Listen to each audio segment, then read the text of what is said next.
Hello again, it's Lock Noob, and you're watching my Lock Noob side channel, Side Noob. And I picked this Federal lock.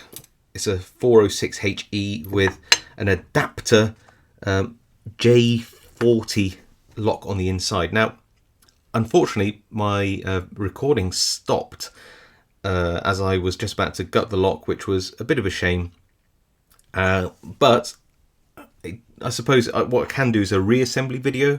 It was relatively tricky in some ways to get this apart, so I'm going to reassemble it and hope that if you ever have one like this, then you will have a better chance at reassembling it than I did. So first things first, oh, that's particularly noisy, sorry.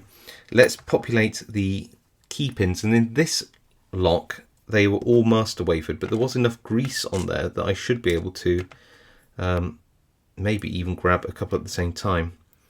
So these master wafers are designed for master keying systems where you have very complicated sets of keys and bittings that mean that one key can open multiple locks, but not all keys can open all locks. So things like hotels, offices, office blocks, or anything really, a lot of commercial buildings and properties have master key systems to allow cleaners in and out, but individual office owners to just be able to stick to their own offices, that kind of thing. Right, so there you go. That is the key pins. I'm going to swap that over, put that just here out of the way. Now, here is the body, and these are a bit annoying because obviously there's quite a lot of space here that you have to work within. It just makes it a bit harder to sort of access the back. What I'll try to do though is maybe populate the first 2 pins at the back from this side. Makes it a bit easier to do the rest. So very, very long springs, these steel springs. I don't know why they have to be that long, but that's what they've chosen, so let's pop those in. Try and get that all the way down. It's sort of hard to push them down. There we go, got it. Then let's grab a driver pin, so that would be this driver pin, and pop that down on top.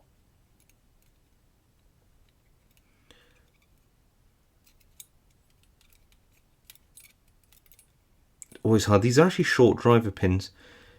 Maybe if they'd use longer driver pins, it makes this slightly easier.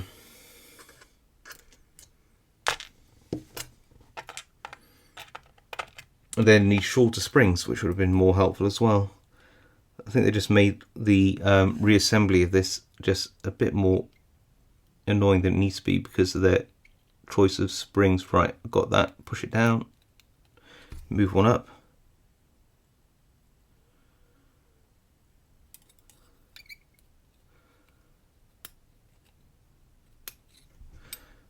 Okay, next one.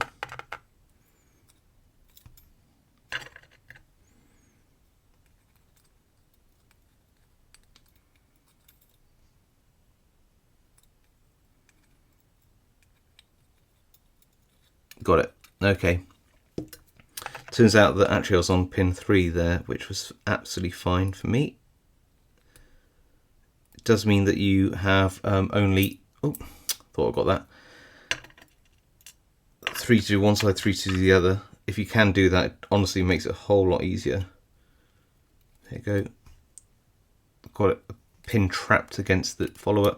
Slide it up. We're in. Even though they're all the same standard driver pin, I am trying to pin these up in the right order. Not that it really makes any difference, but there you go.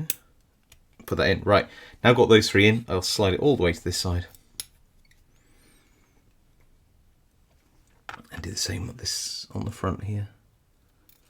Maybe get a bit more light in there for you. Don't you see down into the keyway a little bit better. And again, just grab the driver pin. Pop it in, trap it against the follower, slide it up. Come here, you. Get that down.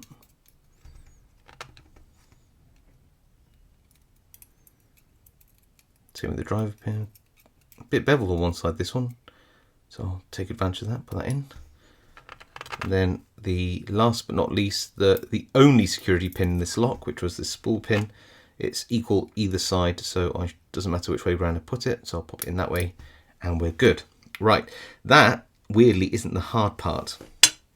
The next thing we need to do is just pop a shim in like that, all the way down. Grab this, and I'm actually going to put the key in gently and put it just off to one side a little bit like that. So we're good.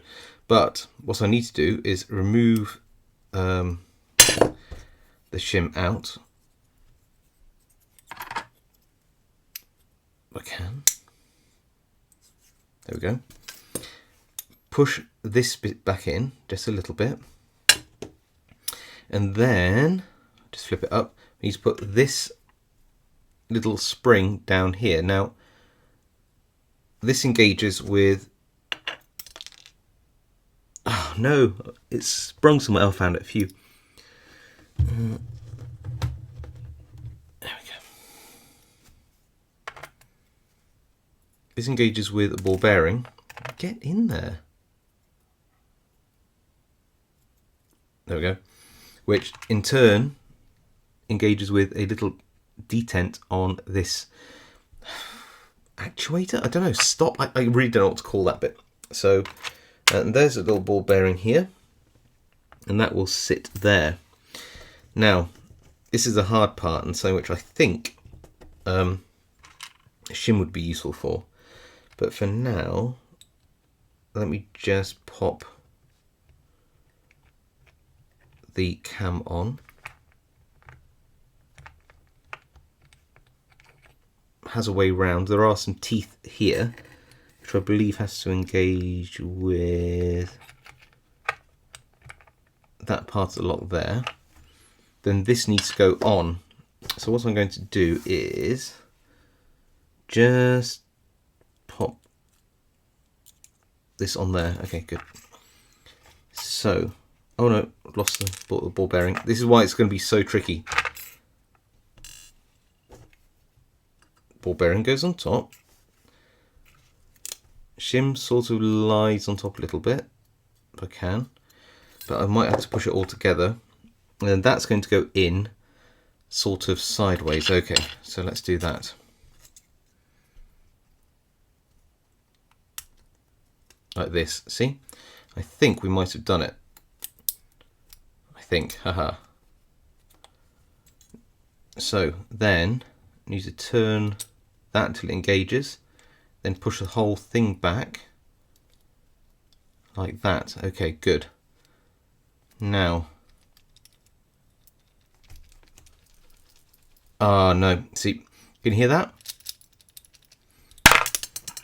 That means the ball bearing wasn't in place. I thought I'd got away with it, but I hadn't. So let's try that again. Ball bearing on. Piece of metal and the shim. Sort of what I want to do is try to compress that ball bearing and get this piece in at the same time, which I think I've done. Let's try. Yes, I have, because it's riding the inner groove. So if I put that shim in again, I should be able to push it in a little bit further. If I orientate it the right way around, yep, there. Okay, that feels okay. Ah, good. Hear that? That means it's right. But that's where I pull the key out. Like that. Is that the right way around for the lock? Let's give it a go. I'll put the circlips on only when I know that for sure. So here we go.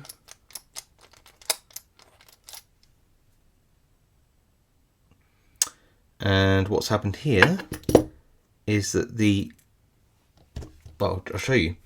It's like a ball bearing, but it's flat, has just come out. And that goes down the side here, like that.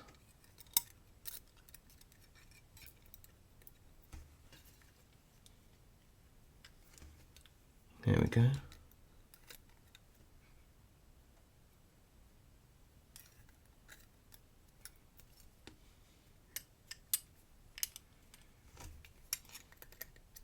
There, and it will depress in if it's in the right position.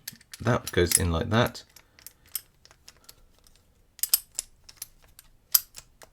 That's locked. That's open. That's locked. That's open. So we've got it. Oh, what we need to do is make sure there's a problem with the circlips off there. Is that you do risk completely messing up the lock if you pull it all out. It's auto guts. Okay. So there we go. Let's pull the key out gently, put these circlips on.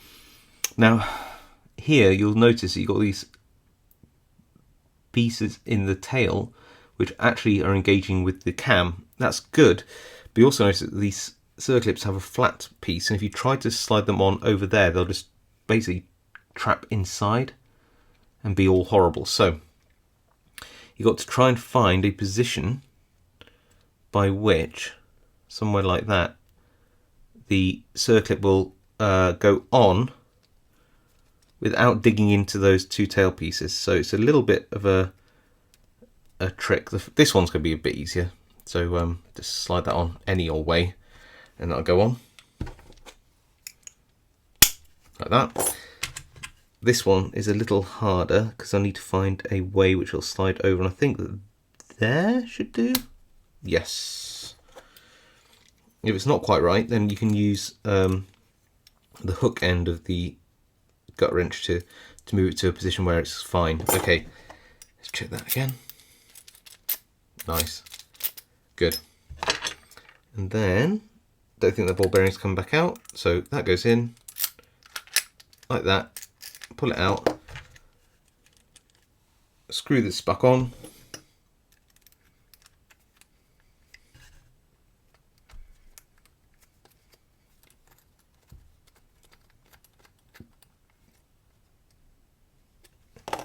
And there we are, fully reassembled.